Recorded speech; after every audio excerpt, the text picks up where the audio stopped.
to move to table topics if we can get any more impromptu than we already are. So, Carol, would you come up and tell us what your definition of rock and roll is, and maybe who your favorite rock and roll artist is?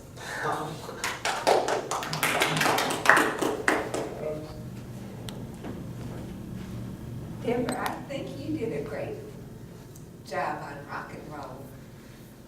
I actually thought, what is it, Rock Around the Clock? I was thinking that was the first rock and roll song, and I happened to be around for that song. But my favorite rock and roll singer actually was Elvis from that time. And the singers that came about during that time, I grew up in Northern Virginia, and there was a fellow in our neighborhood from, I believe he was from Mississippi, and he was an Elvis look-alike, and he could sing like Elvis, and so he would come out in the neighborhood with his guitar and sing, and we'd all gather around him. I was madly in love with him. So that's what I think of rock and roll. It's funny now when I hear some of the country music. It just sounds like, some of the country music now sounds more like the good old rock and roll. So that's what I think of. I do think of Rock Around the Clock and Elvis when someone mentions rock and roll. And 80s do not think, I don't think rock and roll for that. So thank you. Thank you, Carol. Elvis, don't we all love Elvis? Charles, would you come tell us how Elvis has affected your life?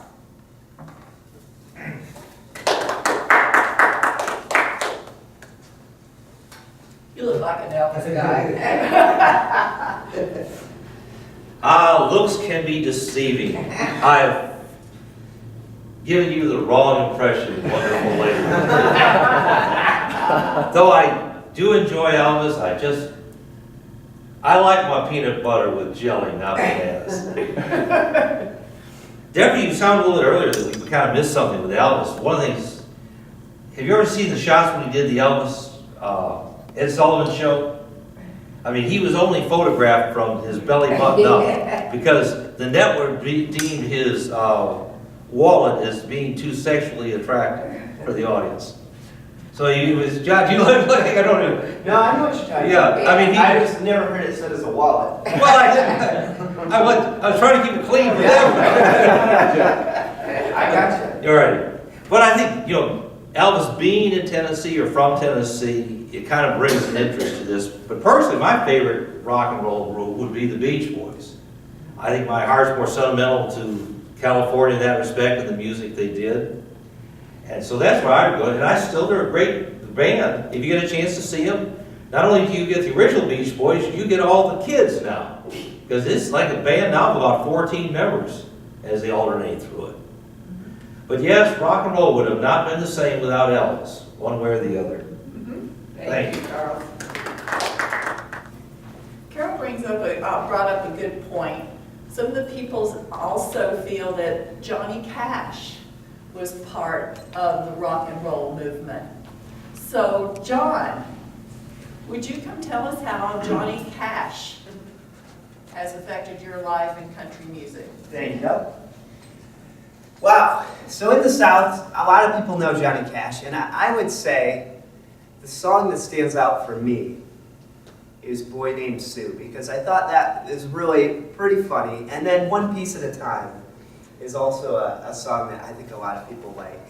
He did have some very kind of heartfelt songs, but for most of his life, I think Johnny Cash was a bit of a train wreck, and that's just what happens a lot of times when people get into new situations and they fall into, I think they were, according to the movie anyway, they were running around with Elvis and Buddy Holly, and they were all, or I don't know if Buddy Holly was in there, but they were all together, and they all started kind of using speed to stay awake. That's how they used to do it, because they couldn't fly across the country.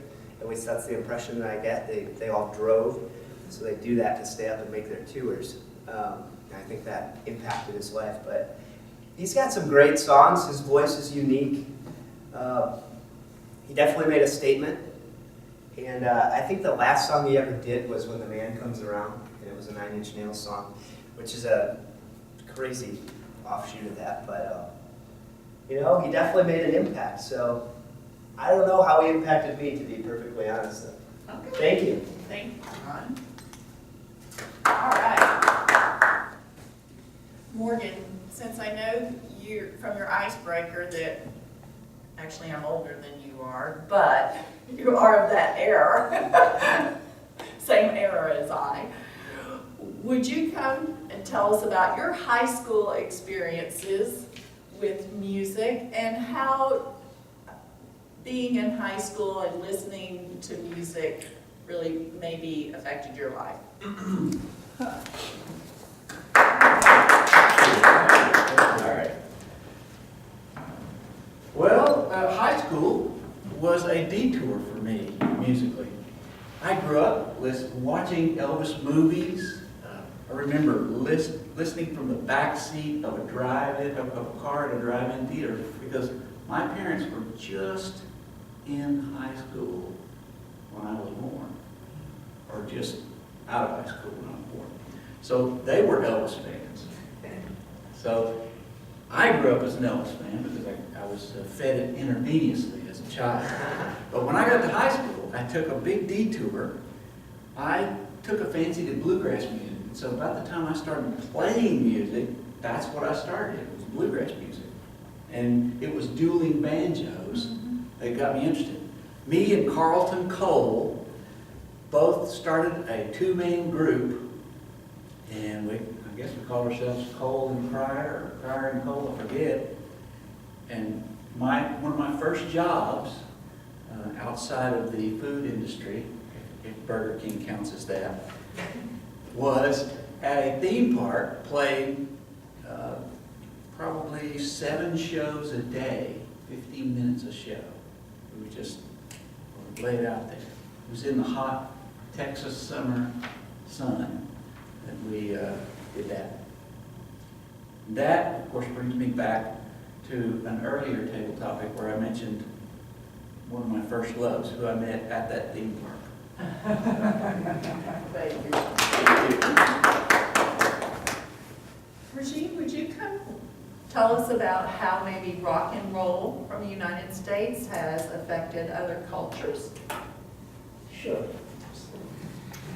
Thank you. Hello, Toastmasters.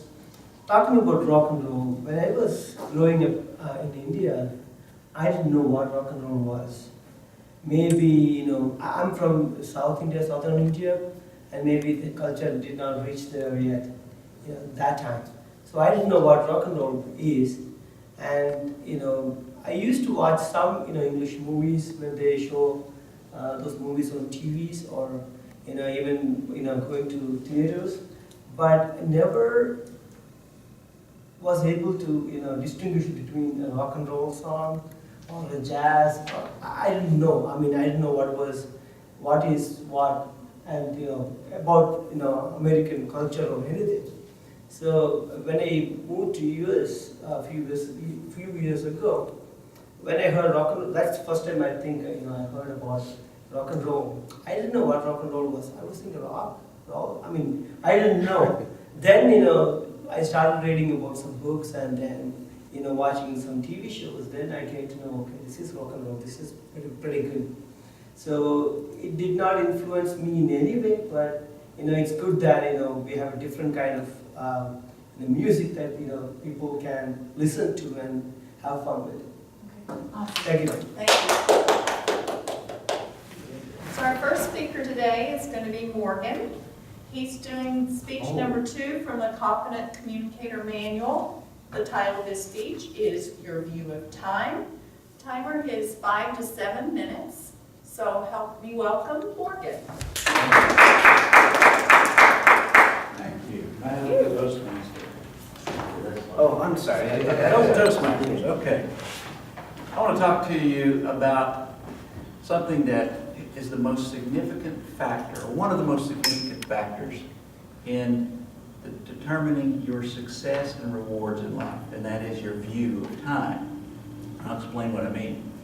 I remember hearing a story about a study they did at Stanford University where they took children and they gave them a cookie, and then they gave them the promise that if they could wait 15 minutes to eat that cookie, they would get another cookie.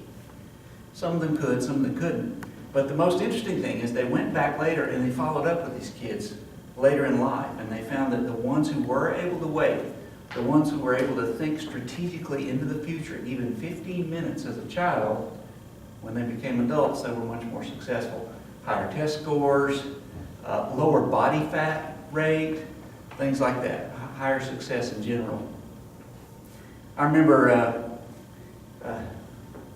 I've taught 6 of my 7 children how to drive. And one of the things that I've had to teach them is how to look near, then look far. Look near, then look far. When you first get in a car, you're so nervous, your eyes are glued to right in front of your vehicle. But I have to get them to scan down the road to the traffic. And then I tell them to look far, then look near, then look far, then look near. And I believe that it works that way with our view of time also. So that brings me to my first idea, which is this. In order to prosper, you need a view of time that's both long-term and short-term. All right?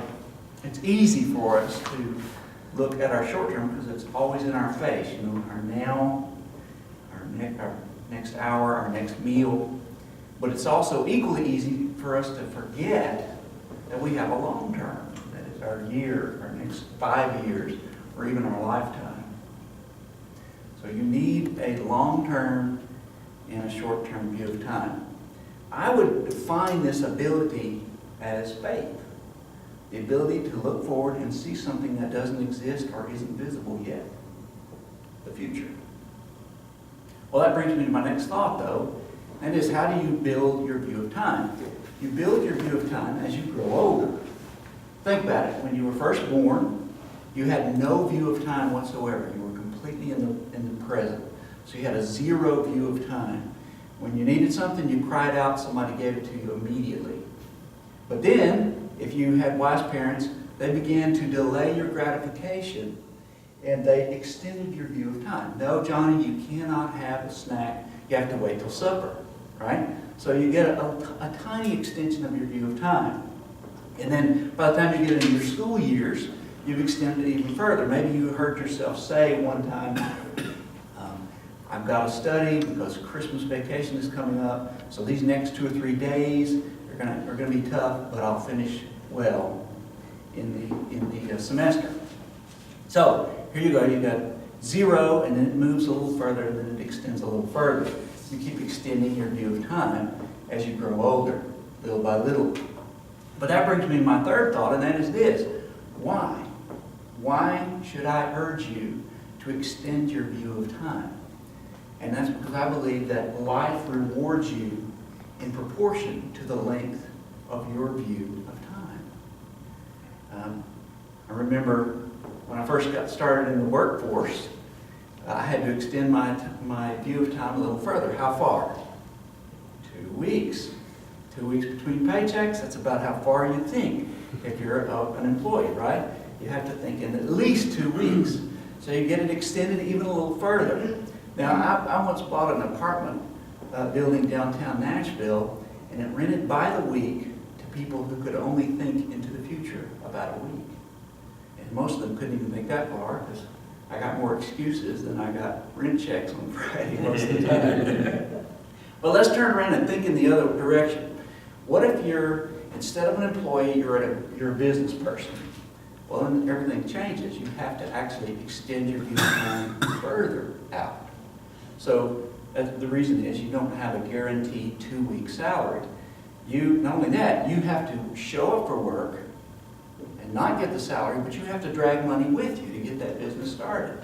So it's completely backwards. You have to actually extend your time further out. So think of it. Here you are. You've put off the pleasure that money can buy you right now, and you put it at risk in a business.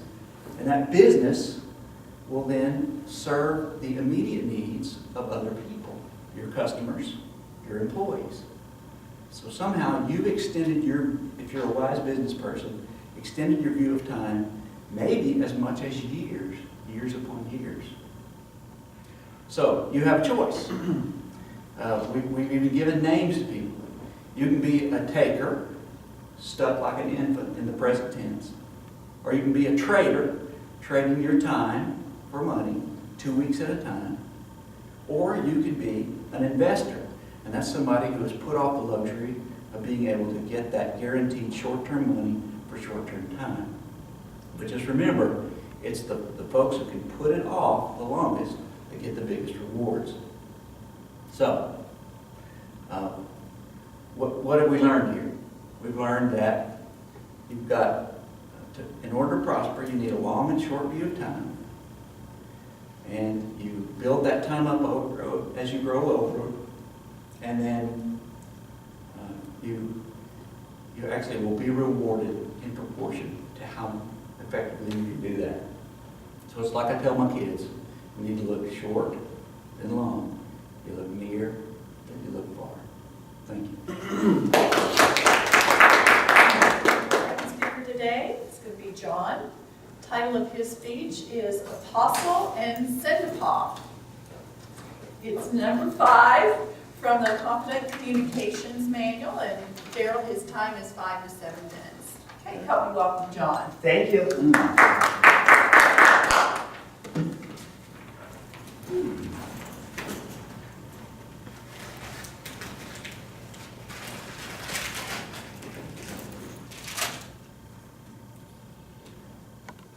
Hi, everyone.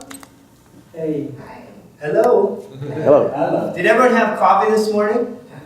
Because we have 3 trivia questions, and they get substantially harder as we go. But the good news is, they're for Skittles. If you don't like Skittles, someone else will. Okay, so question number 1. A hole is 2 feet wide by 3 feet deep by 4 feet across. Who's good at math? Charles?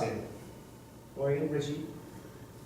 How much dirt is in the hole? 2 by 3 by 4? It's none. None! You guys are too smart. Thank you. Question number 2 is a little bit harder, so put on your thinking caps. There's one word in the English language that is always spelled incorrectly.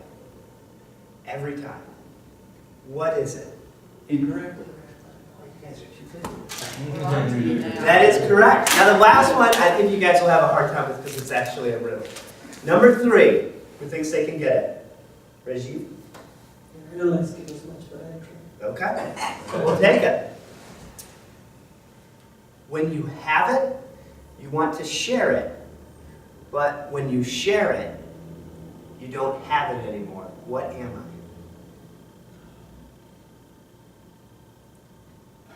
Daryl, you can answer too. When you have it, you want to share it. But when you share it, you don't have it anymore. And it's not Skittles. Misery? Any guesses? Any clue? Well, I don't, it's a tough one. The actual answer is a secret. It's a secret. Right? So, I knew I could get you guys. But what I want to talk to you about today is something that I feel very passionate about. My wife and I, and this is a controversial subject to a lot of people, so take it with a grain of salt. But we're both Christians, and I feel like there's nothing more important in the world than sharing the gospel with other people. Now the problem is, what do we do as Christians? We're scared. We don't want to talk about it. We don't know where to start, right? Most of us, me, at least. So I think half the battle is having a conversation starter, or having a plan in order to approach people in a way that will not get you attacked or promulgated. Right? So that's half the battle. And so we started a small ministry called Apostles. Now, who knows what an apostle with an O is? Yes, one sent out. One sent out. That is exactly correct. Disciples were followers. Apostles were ones that were sent. And so Dogs have big paws. My dog has a big paw. We have a little dog too. But we made the word apostle because we use dogs to help tell other people about the unconditional love that God has for them, what he did for them on the cross to make them right with God. Because I think dogs have an uncanny ability. There's just everything good in it. I mean, if we could have the, not in some instances, but if, for the most part, if we could have the character of dogs, they're loving, they're happy to see you, they don't care if you slam their door, or their tail in the door, which I did 2 days ago accidentally. Our poor dog, he didn't move through the door fast enough and it kind of shut on him. But they don't care, they come back, they're excited to see you. So who here had a favorite childhood dog that you guys remember? Did anyone have a dog? Daryl? Charles? Morgan? Charles, what was your dog's name? Lady. Lady? Okay. Does anyone have a dog currently? Daryl does? Okay. Anyone else? But there's just something about dogs. And so we've got a quick demonstration because our dog, for whatever reason, he is crazy about Frisbees. And so since this is a speech on body language, can I get a volunteer from the crowd? Rajiv. Thank you, sir. If you could stand by the piano. How's your hand-eye coordination? Not bad. Okay. See if you can throw it back. Thank you. Thank you, Rajiv. That was our example. But for whatever reason, throwing a Frisbee, our dog loves it. He'll jump at him, chase him, follow him. And there's something cool about Frisbees that a lot of people don't realize. Who knows what it is?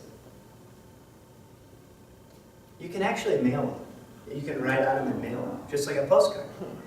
You put like $1.60 of stamps. And so Send a Paw, what we do is we'll mail these to people as conversation starters or send them boxes for mission trips to give to kids because they're light and they're easy to play with. You can't break them. But even if it's just to someone in North Carolina the other day, we had our first customer buy one. And I mailed it to her with stamps and her address on it. But the important thing is, and what's kind of cool is, we then use people's dogs. This is our dog, K-Line, which is hilarious. He has a hat. And we use that postcard to come to places like the Legacy, and we'll give it to someone that's having a rough time, or that we've gotten to know that needs cheered up. And what's unique about a postcard? When's the last time you guys got one? Anyone? I think that's self-explanatory right there. Recently, most people don't, right? What do we get? We get emails, we get junk mail, we get pre-made things with a staple in it. Yeah. But people don't take the time to write letters anymore. And postcards, what's unique about postcards? Short. Short, but what else? Generally pre-stamped, aren't they? They can be. Yeah. They're nice. There's something you guys are missing. They're not as expensive, but what else? They're open already. You have to write on them. Oh. When's the last time you guys got a handwritten anything? You have to write on it. So what we'll do is, for example, put the person's dog that someone's never met before. It says, hey, we care about you. Here's the name of the dog. And then I'll write a note to the person that we've met and say, this is so-and-so's dog. They care about you. You know, hope you're having a better day. Whatever the case might be. But there are so many people, especially in nursing homes, hospitals, that there's no one that cares about them, especially seniors. They're lonely. It's really, really sad. And especially if they're not Christians, they need to know the gospel. If they are Christians, they need to know people care about them. And so Send a Paw, it's sendapaw.com.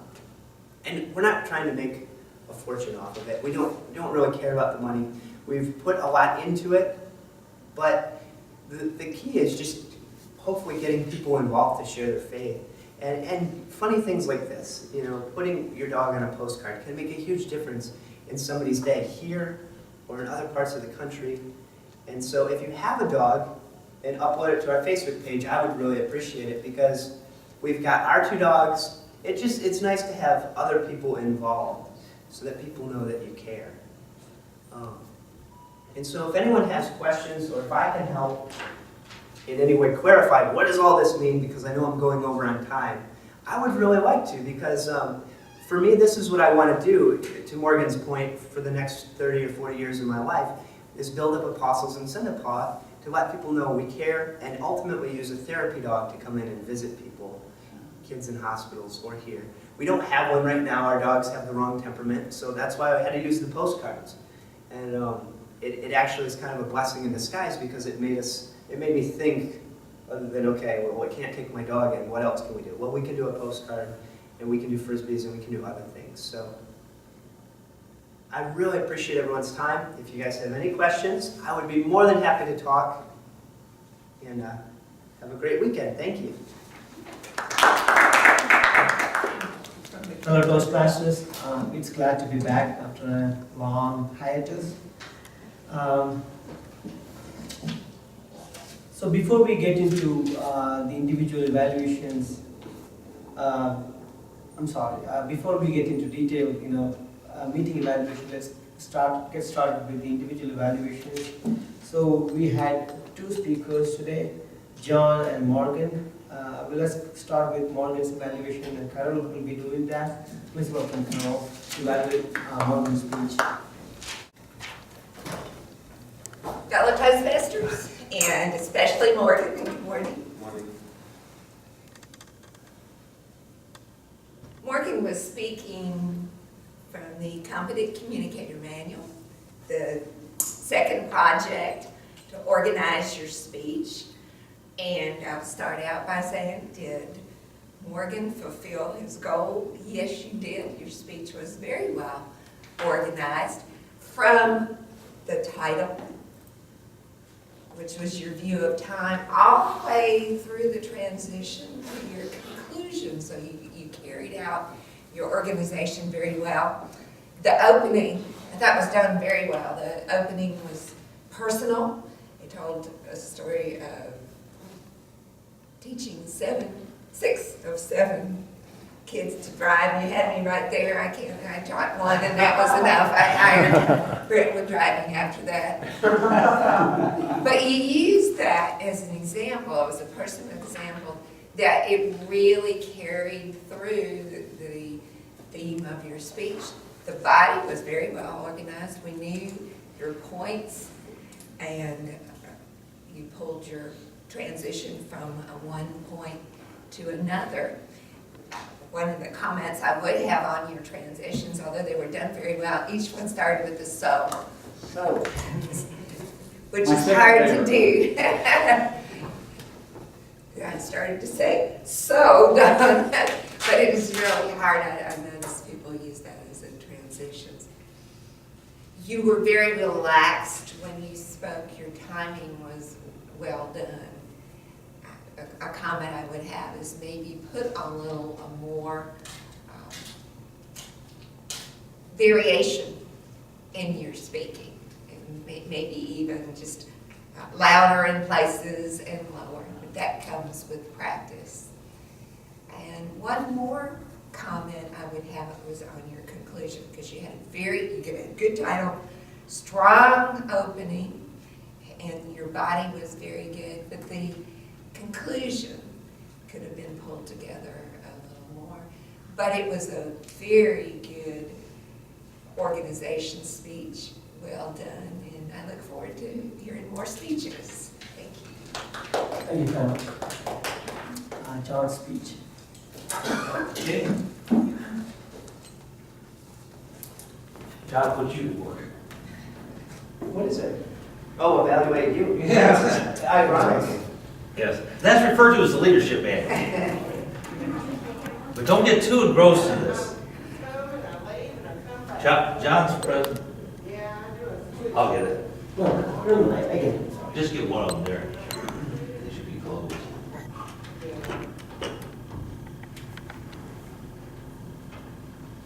Didn't realize you could wake so many people up in the morning.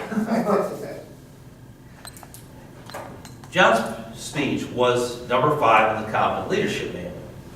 And he fulfilled most of the obligations, and I'll go through those in the process. The good points was no one was hurt with skills. We're certified to be 2/3 smart today in answering the questions. Surprise obviously did not work well there, John.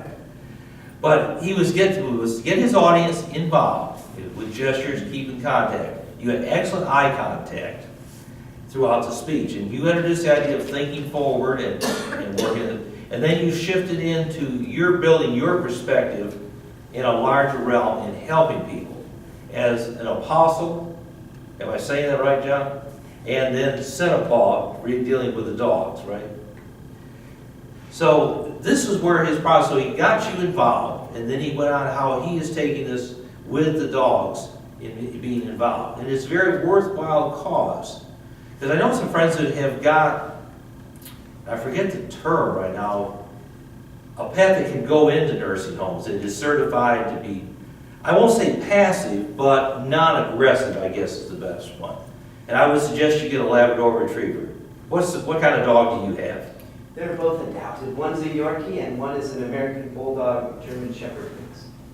Number 2 is probably not going to make it. He's the one that's he's afraid of everything. No, we call him Stubby right now. Yes. So, but it looks like a good process. You go in with a postcard, and you said, but you're building the start of this process of getting people involved, to spread the gospel, and to look for a part of society that is not actively involved at this time. And as people walk by, I won't mention names at this point. But I think it is very worthwhile cause. I knew that John had been involved here because he said that he stopped by, he and his wife, at various other times and visited people here. So I think you met most of the criteria. I would only suggest, John, you improve a little bit more of the linkage of the first questions into the dog and be more cognizant of the fact that you're so passionate that it's going to take you about 8 minutes and 46 seconds to get through this presentation. So it demonstrates how when he gets excited, he gets engrossed, and it actually makes for a great presentation. Rajiv? Thank you all. Let's start evaluating the meeting. We started a little bit late today. We started at around 7:40. So we are getting a 3 on that. Business, we had a good meeting so far, and never had a dull moment. So it was very active. Everybody was active. So we're getting a 1.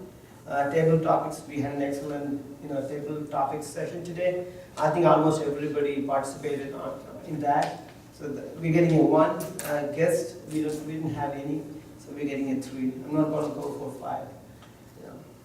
Introductions, we had introductions in almost all the sessions, so we're getting a 2. Speakers did a great job, both John and Morgan. So we're getting a 1. Evaluations, getting a 1. Timing, getting a 1. Fun, getting a 1 or 0. I mean, 0 is the highest. So we had a lot of fun today. So program was conducted pretty good. Thank you, Debbie. Back to you. Daryl, would you come give us a grammarian report, please? Sure will. Done and done. Okay, thank you. Thank you. I'll return you. I'm not quite as Thank you. fast as you are. John. Thank you. We have everything together here. For the grammarian report, there are, so for the grammarian report, there were a few ums and so's that I tallied up here. John had a few ums and one, but kind of as a pause type of thing. Charles had one so but and a pause. It was kind of a verbal stumble there, just a little bit. Morgan had a few ums, kind of 3, and so was the filler. Rajiv used frequently, and several ums. Carol did a remarkable job. I counted 1/2 of an It was kind of, you almost said it, but you caught yourself at saying, like, oh, and it stopped. Deb, also remarkable, especially given the amount of talking that you did in the meeting. I didn't get any ums. I counted one so as a filler, but incredible job. For myself, I just caught myself doing a few ums just a few seconds or minutes ago. And that's the report. Thank you.